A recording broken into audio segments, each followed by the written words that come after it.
बच्चों, हम सब किसकी कलीसिया है? मसीह यीशु की। किसकी कलीसिया है? मसीह यीशु की कलीसिया है। और कलीसिया क्या है? कलीसिया मोमिन की जमात है। मोमिन की, आप सब जो हैं कलीसिया है, ठीक है। तो कलीसिया दुनिया में क्या करती है? खुदा की मोहब्बत का ज़ाहिरी निशान है। कलीसिया में खुदा की मौजूदगी है और कलीसिया जो है ज़ाहिरी निशान है दुनिया में। ज़ाहिरी निशान का मतलब है कि वो खुदा के कामों को, यीशु के कामों को दुनिया में जाहिर करती है। क्या करती है कलीसिया? क्या करती है कलीसिया? खुदा के कामों को दुनिया में जाहिर करती है। खुदा की बातों पर अमल करके, खुदा की बातों दूसरों को बताने से, खुदा की गवाही देने से। तो आप ऐसा करते हैं? करते हैं? बहुत अच्छी बात है कि आप दुनिया में खुदा की गवाही देते हैं और खुदा के हुक्मों पर अमल करते हैं। तो क्योंकि खुदा ने मुझे भी आपके पास भेजा है, तो मैं भी इतने सालों से इजलास में भाग दौड़ कर रहा हूँ। तो हमारे लिए सबसे पहली मुश्किल क्या है? क्योंकि कलीसिया अपनी बातें, अपनी मुश्किलें फादर को बताती है, फादर के जरिए जो है वो बिशप तक पहुंचती है। लेकिन बिशप अपनी बातें किसको बताए? कभी आपने सोचा है कि बिशप अपनी बातें किसको बताए? जब मैं इस डायसिस में खिदमत कर रहा हूं तो मैं अपनी बातें किसको बताऊं? तो इसलिए सबसे पहले याद रखें कि हमने कलीसिया में जो है मुख्तलिफ काम मिलजुल के करते हैं, क्योंकि हम एक कलीसिया है, ठीक है ना।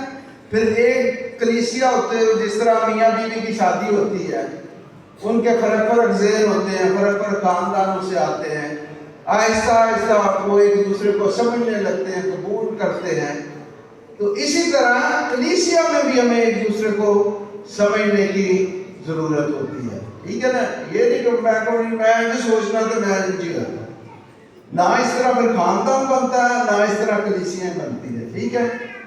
और पाकिस्तान में हमारा, जैसे मैंने पहले बताया, सबसे पहला मसला जो मैंने, ये 10 साल हो गया मेरे बिशप हुए, 10 सालों में जो सबसे बड़ा मसला देखा है मसीह कौम का, कि मसीह कौम बटी हुई है, इकट्ठे नहीं, ना सियासी तौर पर, ना मजहबी तौर पर, ना बस्तियों में, ना गली मोहल्लों में, ना शहरों में, ना देहातों में, तकसीम, जगानगत नहीं, इकट्ठे नहीं। और जब हम एक कौम होकर, इकट्ठे होकर काम नहीं करते तो फिर हम कमजोर रह जाते हैं, ठीक है ना।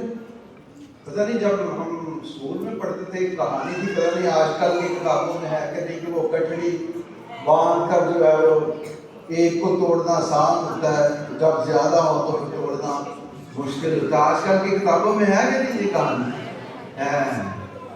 तो ऐसे ही है, जब हम अकेले होंगे, बटे हुए होंगे, तो हम पाकिस्तान में अपने जो मुतालबात हैं, अपने जो हकूक है, वो मनवाने के काबिल नहीं है अभी तक। क्योंकि जब हम ऊपर बात करते हैं, हुकूमती अथॉरिटी से, हुकूमती लोगों से बात करते, तो कहते हैं अपनी कौम का तो पहले कर लो, तो इकट्ठे नहीं, तुसी अपनी गल्लां की मनवानियां ने हैं। तो क्यों हम तकसीम है? मुझे नहीं पता। और हम इतने सालों से ऐसे ही चले आ रहे हैं, हम ऐसे ही रहेंगे सारी उम्र, सारी उम्र ऐसे रहेंगे। अपने बच्चे भी आपको देखकर तकसीम, माँ बाप तकसीम है, एक दूसरे को मानते नहीं, बरादरियां तकसीम है। तो ये नौजवान बच्चे जो आपको देख रहे हैं, ये भी आपस में ऐसे ही करेंगे। तो नस्ल दर नस्ल मसीह कौम जो है तकसीम ही रहेगी। मेरा ये सवाल है सोचने का, क्योंकि मैं तो सीरियसली दिन रात इस बात पे सोचता हूँ कि कैसे कौम को इकट्ठा कर सके क्या। तो इसके लिए जो मैंने जो मेरी सोच आई कि अभी मैं क्या कर सकता हूँ एक बिशप होते हुए। میں نے یہ محسوس کیا کہ ہمیں اپنی قوم کی سوچ بدلنے کی ضرورت ہے. جب تک ہماری سوچیں بدلیں گی نہیں اس وقت تک ہم بھی نہیں بدلیں گے. ٹھیک ہے نا؟ ہمیں سوچیں بدلیں. ہر کوئی چاہتا ہے کہ مجھے مل جائے، ہر کوئی کہتا ہے کہ میرے لیے تو